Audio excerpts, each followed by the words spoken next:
में 4 ममालिक का मुखफ़फ़ के तौर पर बनाया गया था, जिसमें रूस था, इंडिया था, चीन था और ब्राज़ील था। और फिर साउथ अफ्रीका इसमें बाद में 2010 में शामिल होता है। और ये इत्तेहाद ये है कि जो ममालिक उस वक्त मौशी तौर पर तरक्की कर रहे थे, 2050 तक वो लीडिंग ममालिक हो जाएंगे। और ये इसलिए इत्तेहाद बनाया गया था ताकि मौशी तौर पर इसमें देखा जा सके।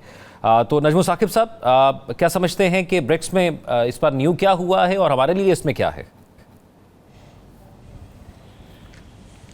देखिए, हमारे लिए तो ये है कि अल्लाह करे पाकिस्तान की जो है वो मेंबरशिप हो जाए और 2025 यानी अगले साल ब्राज़ील में होनी है। ये ब्रिक्स का नेक्स्ट सेशन होगा इंशाल्लाह समिट का। उस तक हो सकता है आपको कोई अच्छी खबर शायद मिल जाए। अगर ऐसा हो गया तो अच्छा होगा। जहाँ तक इस यानी समिट का ताल्लुक है तो दो बड़े, मैंने उसका ये जो 32 सफ़ात की डिक्लेरेशन आई है ना जी, ये वो समिट है जिसका इन्होंने रखा था जी कि टू स्ट्रेंथन मल्टीलैटरलिज्म, यानी मल्टीलैटरलिज्म को स्ट्रेंथन करना इस समिट की थीम थी। 32 सफ़े की डिक्लेरेशन मैंने पढ़ी और उसके बाद मुझे 2-3 इसमें से टेक अवेज नजर आए जो कि एक्चुअली हुआ। बाकी तो ये होता है ना, इस चीज़ का नोट लिया, इसको ये होना चाहिए, इसको वो होना चाहिए। सबसे पहले ये है कि पेमेंट मैसेजिंग सिस्टम जो है, रूस का प्रपोजल था कि ये जो स्विफ्ट सिस्टम है, क्योंकि रूस को बैन किया गया वहाँ पे, तो उन्होंने कहा जी कि आप इसकी जगह पे ब्रिक्स का अपना कोई इसका मैसेजिंग सिस्टम जो है वो करें, जो कि माना गया। फिर उसके बाद बार्टर सिस्टम के बारे में बात की रूस ने, क्योंकि डॉलर से जान छुड़ानी है और उनको और भी मुसीबतें हैं। और उसमें हमने पाकिस्तान का भी नाम पढ़ा कि कोई अजनास वगैरह जो है ना, ख़ास तौर पर एग्रीकल्चर सेक्टर में। तो ये तो दो हो गए रूस के प्रपोजल जो माने गए। चीन ने बताया कि ब्रिक्स एक बड़ा संजीदा फोरम है और अगर दुनिया में किसी भी मुल्क को कोई प्रॉब्लम है तो हम मौजूद हैं, यानी चाइना मौजूद है। दो इसके अलावा और बड़ी इंपॉर्टेंट बातें इसमें सामने आई कि टर्की अगर मेंबर बन जाता है तो वो यूरोप का पहला मुल्क होगा जो कि इस ग्लोबल साउथ वाले एरिया में आएगा।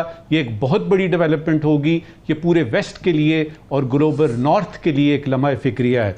दूसरी सबसे इंपॉर्टेंट बात ये हुई कि चीन और इंडिया ने, यानी प्रेसिडेंट शी जिनपिंग ने और नरेंद्र मोदी साहब ने एक मीटिंग की और उसमें ना सिर्फ बर्फ़ पिघली बल्कि उस बर्फ़ का पानी बना, पानी गिलास में पिया गया और आइंदा की सूरत हाल बताई गई कि जी हम इसको, तो लगता यही है कि यानी इंडिया ने को थोड़ा सा अपने आप को झुकाया है, जिसकी वजह से चीन ने कहा है कि खैर है।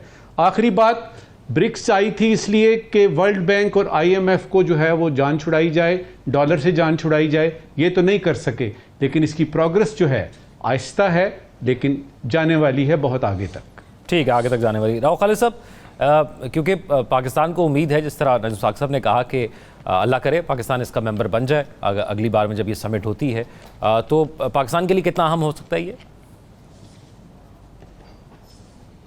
बहुत अहम है। ये तो फ्यूचर के फोरम्स है, ब्रिक्स हो गया, SCO हो गया, ये वो फोरम्स है जो एक ग्लोबल साउथ का ब्रिक्स जैसे कहा नजमुल साकिब साहब ने, ये है और बहुत पावरफुल फोरम है, नो डाउट। और नए इक़्तिसादी निज़ाम की बात की, बैनुल अक़वामी इक़्तिसादी निज़ाम जो है उसमें ख़ास तौर पे वो बात करते हैं जो छोटे मुल्क कर्जे में दबे हुए हैं और वो दे नहीं सकते, उनकी डेवलपमेंट इम्पैक्ट होती है, तो उनके हवाले से भी बात करते हैं। फिर डी-डॉलराइजेशन की बात करते हैं। फिर सबसे इंपॉर्टेंट बात जो पुतिन ने की इस में, उसने कहा कि जी हम न्यू वर्ल्ड ऑर्डर लेके आएंगे, क्योंकि पहला वर्ल्ड ऑर्डर जो था वो कैओस का बायस बना है और दुनिया में जंगों का बायस बना है। हम एक पुरअमन दुनिया के लिए नया वर्ल्ड ऑर्डर लेके आएंगे। तो उस हवाले से इसके एम्स और ऑब्जेक्टिव्स बहुत आगे के हैं और ये आगे तक जाएगा। और दूसरी जो अहम बात जो मेरा कंसर्न है वो ये कि इस इजलास में पाकिस्तान नहीं था, ना पाकिस्तान को दावत दी गई, ना पाकिस्तान ने शिरकत की। और सुना है भारत ने कोशिश की है कि नए मेंबर्स ऐड ना हों, जबकि ये फोरम जो मल्टीलैटरलिज्म की जब बात करता है तो होंगे नए लोग, रुकावट डालने की कोशिश की जा रही है।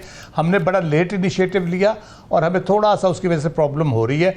मेरा ख्याल है पाकिस्तान शायद मेंबर तो बन जाए, लेकिन थोड़ा जोर लगा के रखना चाहिए और कोशिश करते रहना चाहिए ताकि ये मामला जो है ना वो बेहतर से बेहतर हो सके। राइट। और दूसरा इसमें जो डी-डॉलराइजेशन वाला वो है वो हमें बहुत सूट करता है, क्योंकि डॉलर के नीचे तो हम पिस के रह गए हैं। जी साकिब बशीर साहब, मगरबी ममालिक के साथ क्या सलूक रवा रखा जाए, ये भी एक बुनियादी चीज़ है जो इसमें डिस्कस होती है। तो आप क्या समझते हैं? एक तो ये और भी फॉरम्स हैं, SCO का जिक्र किया गया, फिर ब्रिक्स का जिक्र किया गया, बड़े अहमियत के हामिल हैं। चैलेंजेस क्या हो सकते हैं? चैलेंजेस तो वो मगरबी मॉडल के एक मुतबादल के तौर पर इसको जो ब्रिक्स को पेश किया जा रहा है, जिसमें डॉलर की जो अजारादारी है वो ख़त्म करने या जो करेंसी है मुश्तरका जो करेंसी मुतारफ़ कराने का जो इसमें कोशिश की जा रही है, तो मेरा ये ख्याल है कि मगरबी ममालिक इसको शुरू में जब 2006 में ये ब्रिक्स बने तो उस वक्त जो नकाद कह रहे थे इसको गैर आम एक फोरम जो समझा जा रहा था, लेकिन आहिस्ता आहिस्ता इसने जो है वो अब जोर पकड़ा है और एक मुतबादल मॉडल के तौर पर सामने आ रहा है। फिर नए मेंबरान अभी भी शामिल हुए। पाकिस्तान के हवाले से भी बात जो है वो अगर होगी तो ये भी ये वो आया है कि इंडिया की तरफ से ये इशारा भी दिया गया कि आइंदा से अगर कोई भी मेंबर शामिल हो तो इत्तेफाक राय से हो, तो फिर पाकिस्तान की जो शमूलियत है वो इंडिया की इनपुट भी उसमें होगी। फिर इंडिया और चाइना के दरमियान अभी इजलास से पहले जो पेट्रोलिंग के हवाले से भी मुआहिदा हुआ, तो ये एक मुतबादल मॉडल है जो डॉलर के जो वो उसके मुकाबले में करेंसी भी लाना चाहते हैं, तजारत भी की जा सकती है, या अगर कोई ऐसी मुश्तरका करेंसी आती है तो उसका फ़ायदा मुस्तकबिल में पाकिस्तान को भी हो सकता है। जो पाक ईरान जो गैस है, तेल की अदायगियों के हवाले से इस करेंसी को इस्तेमाल किया जाए, अगरचे इसमें इशूज़ होंगे बैंकिंग सेक्टर में या मुख्तलिफ जगहों पर, फिर ज़्यादातर ममालिक जो इसका हिस्सा है वो डॉलर में उनकी जो सारी मईशत जो है वो उस पर बेस करती है। इश्यूज़ तो उस पर बहुत ज़्यादा होंगे। आहिस्ता आहिस्ता इसकी जो प्रोग्रेस है ऐसे लगता है कि वो हमें नज़र आएगी।